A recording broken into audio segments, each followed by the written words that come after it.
नमस्कार दोस्तों आज की जो कहानी है वो है अरुणाचल प्रदेश का। अरुणाचल प्रदेश जहां भारत का सबसे पहले सूर्य उदय होता है। भारत का सबसे पहले जहां से सूर्य उदय होता है वहां का कहानी है। अरुणाचल प्रदेश वेस्ट सियांग डिस्ट्रिक्ट बसर नाम का एक जगह है, वहां से ये कहानी है और ये कहानी एक फौजी का है। दोस्तों होता कुछ इस तरह है, जब एक फौजी ट्रांसफ़र होकर आता है दूसरे कोई यूनिट से एक यूनिट में आता है तो उसके लिए वो जगह नया होता है, वहाँ पे उसका रहना खाना ड्यूटी वगैरह सब कुछ अलग हो जाता है। उस जगह के बारे में उसको पता नहीं होता है। ठीक उसी तरह ये घटना एक नया लड़के के साथ, एक नया फौजी जो बन के दूसरे जगह से ट्रांसफ़र आया उसके साथ हुआ। होता क्या है, Arunachal Pradesh west Siang district ITBP camp पे एक ये हादसा है और ये हादसा जो हुआ एक सिपाही के साथ हुआ। दोस्तों सिपाही का ड्यूटी लगता है 12 से 3। सिपाही का ड्यूटी लगता है 12 से 3 और लगता है उसको ड्यूटी एम्प्टी गार्ड में। एम्प्टी मतलब जहाँ पे फौज का व्हीकल जो गाड़ी वगैरह रखा जाता है वहाँ पे उस बंदे का ड्यूटी लगता है। जैसे 12 से 3 ड्यूटी लगता है वैसे ही उस बंदे को 12 बजे जगाया जाता है और वो हथियार वगैरह लेके एम्प्टी गार्ड में चला जाता है। उसके साथ और एक बंदा, उसके साथ और एक बंदा होता है जो जोड़ी में ड्यूटी देते हैं। रात को होता क्या है, जैसे वो बंदा ड्यूटी देता है लगभग 1 बजे 1:30 बजे की बात है, उसको एम्प्टी का साइड में रखा हुआ गाड़ी जो यूज़ नहीं होता है वहाँ पे गाड़ी में एक बंदा दिखा, एक आदमी दिखा जो काला साया में था और वहाँ पे गाड़ी के अंदर बैठ के रो रहा था। जैसे वो रोता है मतलब उसको पता चलता है कि आगे कोई इस गाड़ी में कोई रो रहा है। फिर अपने साथ वाले को बोलता है कि भाई देखो तो उस गाड़ी में कोई रो रहा है, चलो जाके देखते हैं। फिर ये जो दूसरा उसके साथ वाला नया संतरी जो पुराना संतरी, नया संतरी के साथ जो पुराना संतरी था, संतरी मतलब जो सिपाही ड्यूटी देता है, जो पुराना संतरी था वो संतरी बोलता है, बोला नहीं भाई उस साइड में जाना बिल्कुल मना है, वहाँ पे लिखा है आउट ऑफ बॉन्ड वहाँ जाना मना है, आउट ऑफ बॉन्ड वहाँ जाना मना है। लेकिन वो जो नया सिपाही जो नया संतरी होता है 3 से 12 बजे को ड्यूटी में, वो मानता नहीं, बोला कोई तो है उसमें, वो रो रहा है, चलो जाके चेक करते हैं। उसने बोला अरे भाई इसमें बहुत बड़ा कहानी है, बहुत बड़ा लफड़ा है, तू वहाँ जाएगा तो फंस जाएगा, कुछ ना कुछ हो जाएगा, मैं नहीं जाऊँगा। वो बोलता तू साला डरपोक है, तू डरता है, भूत वगैरह है उससे डरता है तू। बोलता कि अरे डरने वाली बात नहीं है, इसमें बहुत कहानी है, तू नया आया है, अभी 2-4 दिन हुआ है, तुझे पता नहीं, बाद में तुझे सुनाऊँगा यहाँ पर क्या हुआ था। फिर वो बोलता है कि नहीं मुझे जाना है, मैं भूत वगैरह से भी नहीं डरता हूँ, मुझे जाना है। मेरे हिसाब से कोई यहाँ पे फ़ोन करते वो रो रहा है, फ़ोन करते अपनी बीवी के साथ रो रहा है। एक्चुअली में होता कुछ इस तरह है, वो फ़ोन पे ही रोता है, वो बंदा जो होता है फ़ोन पे हाथ ऐसे करके वो रोता रहता है। तो नया संतरी उसको लगता है कि हाँ कोई रो रहा है और जाता है, वो बोलता है कि मैं जाऊँगा। और जब जाता है वो एक छोटा बस कम से कम उसमें 24 सीट वगैरह है, ज़्यादा नहीं है, 24 छोटा बस मतलब सिपाहियों को इधर से उधर ले जाने वाला बस। तो वहाँ जाके जैसे वो दरवाज़ा खोलता है बस का दरवाज़ा खोल के देखता है एक सिपाही जो अलग ही रूप में वर्दी पहना हुआ सिपाही, और उसके पूरे बदन में खून, पूरा मुंह सड़ा हुआ, उसके मुंह से कीड़े वगैरह निकल रहा है। उसमें टॉर्च मार के जब उसको देखा उसके मुंह से कीड़े वगैरह निकल रहे हैं, पूरा बॉडी में उसका पूरा वर्दी पहना हुआ है, पूरा ड्रेस उसका पहना हुआ है फौज का। और वो उसको देखता है और वहीं से वो चिल्लाने लगता है, चिल्ला के वहाँ से दौड़ के आता है, गिरता है, वहीं पे वो बेहोश हो जाता है। दोस्तों ये हुआ क्या था ये सब आपको जानना पड़ेगा। दोस्तों बात है 2017 का। 2017 उस टाइम मैं वहीं पे डिप्लॉय था, मैं भी वहीं पे डिप्लॉय था। उस टाइम मैं हेड कांस्टेबल, मेरा नाम ललित कुमार नाथ है और मैं हेड कांस्टेबल था उस टाइम। वहाँ पे एक सिपाही जिसका नाम अमित कुमार नाम का एक सिपाही था। दोस्तों ये कहानी अगर उनके घर वालों को पता चलेगा तो बहुत ख़राब होगा, लेकिन मैं आप सभी को सुनाना चाहता हूँ। अमित कुमार नाम का एक सिपाही होता है और वो वहीं पे जॉब करता था फौज में। जैसे वहाँ फ़ौज में वो जॉब करता है, उसको वो अपने घर में छुट्टी जाता है, उसका बच्चा है 2 और बीवी उसके जो बीवी है सरकारी जॉब मतलब टीचर थी। और वो जैसे छुट्टी जाता है उसको 1-2 बार में शक होता है कि उसकी बीवी किसी के साथ उसकी बीवी पटा हुआ है, उसकी बीवी किसी के साथ सेट है, मतलब ख़राब भाषा में बोलूँ तो सेट है, मतलब नाजायज़ संबंध है।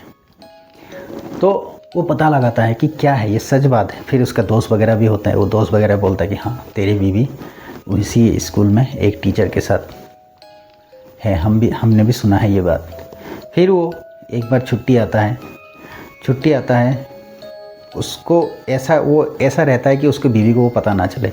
वो छुट्टी आता है, जैसे छुट्टी आने के टाइम चुपचाप आता है, आके होटल वगैरह में रहता है, रह के उसको बीवी को वो फॉलो करता है। जैसे उसको फॉलो करता है, फॉलो करने के टाइम उसको पता चल जाता है कि हाँ उसके साथ उसका सेट है, और वो जाता है उसके साथ होटल में कहीं मिलने के लिए। ठीक है, जैसे मिलने के लिए जाता है उसको पता चल जाता है कि हाँ वहाँ पे वो सेट है। तो फिर वो छुट्टी ख़त्म करता है, उससे मिलता है, मिल के वो उसको बोलता है कि मुझे पता चल गया सब कुछ, उसके साथ तुम्हारा क्या रिलेशन है, तो मुझे तलाक चाहिए, मैं तेरे साथ रहना नहीं चाहता हूँ। फिर बहुत इधर उधर की बातें करने के बाद बहुत झगड़ा वगैरह होता है दोनों के बीच में। जब बहुत झगड़ा वगैरह होने के बाद फिर बोलता है कि मेरा दोस्त है, ये है वो है। नहीं बोला, मैंने तुम्हें दोनों को होटल में जाते हुए देखा है। क्या होटल में तुम्हारा क्या काम है, ऐसा क्या रह गया? फिर बोलता है कि तुमने कैसे देखा? बोला मैं 3-4 दिन पहले छुट्टी आके वहाँ पे तुम्हें फॉलो कर रहा था और तुम्हें बताया था कि मैं इस तारीख को आ रहा हूँ, लेकिन उससे 3 दिन पहले आ गया था और आने से 1 दिन पहले तो उसके साथ होटल में गई थी। तब वो मुकर नहीं सकती थी कि हाँ सच में है। बोला मुझे फ़ोटो वगैरह भी है, मैंने तेरे फ़ोटो वगैरह भी ले रखा है। फिर वहाँ से क्या होता है, वो छुट्टी पूरा ख़त्म नहीं करता है, आधे में वापस आ जाता है। आधे में वापस आ गया, अपना कैंप पहुँचता है। बोला क्या हुआ? उसका सीनियर जो हेड कांस्टेबल जो हवलदार होता है वो पूछता है क्या? बोला नहीं कुछ नहीं, ऐसे छुट्टी। बोला हो गया, काम जो था हो गया, तो वापस आ गया मैं। बोला ठीक है कोई बात नहीं, ज्वाइन कर लिया उसने। फिर वो जिस टेंट में फौजी लोग टेंट में रहता है, टेंट में जहाँ पे वो रहता था वहाँ पीछे जाके चुप के वो रोता है। फिर वो बोलता है कि तूने ऐसा क्यों किया मेरे साथ, तूने ऐसा क्यों किया? तो दोस्तों वो बात हम सभी को पता है कि उसकी बीवी किसी के साथ वो है, और वो दारू पी के रोता था और ज़ोर से वो रो के बोलता है तूने मेरे साथ बहुत गलत किया, मैं तुझे ऐसा सज़ा दे के जाऊँगा कि तू याद रखेगा ज़िंदगी भर। फिर हम सभी को तो पता ही था। फिर एक रंगरूट मतलब जो नया नौकरी ज्वाइन करता है वो रंगरूट होता है। रंगरूट उसको एक दिन समझाते हैं, सर अमित सर जो हो गया, आप इस बात को ऐसे वो मत करो, आप रो के अपना हालत ख़राब मत करो। तो उस दिन वो बहुत पिया हुआ होता है और बोलता है कि नहीं मैं जीना नहीं चाहता हूँ, मेरे साथ बहुत गलत हुआ है, मैं जी रहा हूँ अपने 2 लड़कों की वजह से। फिर कुछ दिन रहता है, कुछ दिन रहने के बाद उसको एमटी ब्रांच में किसना नाम का एक लड़का के साथ ड्यूटी लगता है। रात का लगभग 9:30 बजे का टाइम, 9:45 का टाइम था, और उनका पहला ड्यूटी था, मतलब जो पहला संतरी जो मतलब 8 बजे से लेकर ड्यूटी होता है, वो ड्यूटी में चढ़ा। खाना खा के 9 बजे मतलब 10 बजे 11 बजे तक उनका ड्यूटी था। तो पेट्रोलिंग होता है, वो पेट्रोलिंग ड्यूटी में था। तो वो रो के गया, जाने के बाद पेट्रोलिंग गया कहाँ, एमटी ब्रांच में, जहाँ पे गाड़ी वगैरह फौज का रखा जाता है, वहाँ जाता है। जाने के बाद वहाँ पे वो हथियार लेके आपका उस बस में बैठ जाता है और वो हथियार को कॉक करता है, वहाँ जाके हथियार को कॉक करता है। तो जो उसके साथ दूसरा जो संतरी होता है, दूसरा सिपाही होता है, वो उसको बोलता है कि भाई क्या कर रहा है तू, हथियार कॉक किया क्या तूने? बोला नहीं सर, बोला अपने हथियार, क्योंकि वो उससे जूनियर था, जो सिपाही था वो 2010 का था और वो 2007 का था। बोला नहीं सर आपने हथियार कॉक किया होगा, मेरे को आवाज़ आया। बोला नहीं यार भाई कहाँ हथियार कॉक किया? बोला तो आप गाड़ी में बैठोगे, मैं थोड़ा घूम गया हूँ। बोला हाँ जा तू एमटी का पूरा चक्कर लगा के, गाड़ियों का पूरा चक्कर लगा के, मैं यहीं पे बैठा हूँ। फिर वो अपने बीवी को फ़ोन लगाता है, तूने मेरे साथ क्या किया, गलत किया, मैं आज मर रहा हूँ। तो वहाँ से फिर वो हथियार को अपने छाती में लगाता है, अपना जो जाती हथियार जो इंसास राइफल, उसको अपने छाती में लगाता है और उसका लॉक पिन को आर में रखता है। आर में रखने की वजह से 3 गोली एक साथ निकलता है, तीनों गोली एक साथ निकलता है।